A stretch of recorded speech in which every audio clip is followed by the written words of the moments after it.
Here's the Bergara HMR 14 in a Grayboe Renegade stock in 6.5 PRC, which I affectionately call the prick. Fair warning, I will receive a text message any second, and you will hear it. Okay, so on the right we have the 6.5 Creedmoor. On the left we have the 6.5 PRC. You can see it's just a little bit bigger, kind of like the 6.5 Creedmoor Magnum almost. You can only kind of see the difference when you look at them from the bottom. But there they are. I don't think one makes the other one obsolete. I think the PRC just shoots a little bit faster. I didn't have one, so I went ahead and got that. You ain't no bitch with the 6.5 Creedmoor.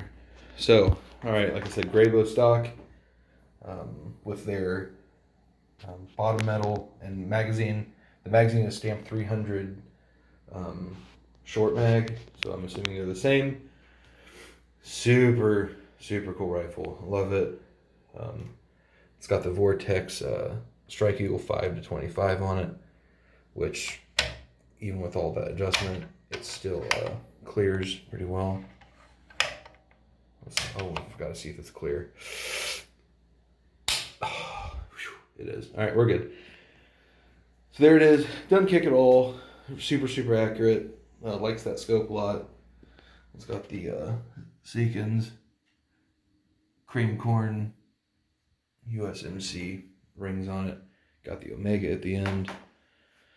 But here it is. If you haven't seen any of my videos before, I don't really talk about it shoots this at this speed or it does this, or if only this were better. I just kind of like to, this is going to be, anybody's ever wanted to see a Grayboe stock on a Bergara, HMR with Seekins rings and a Vortex optic, which I'm sure by the time I post it, like, oh, you put a $600 scope on a $1,000 rifle. Yeah, I did.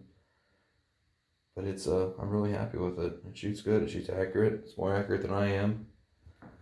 It's just got some Caldwells on it right now, but there she is. It's probably my favorite gun.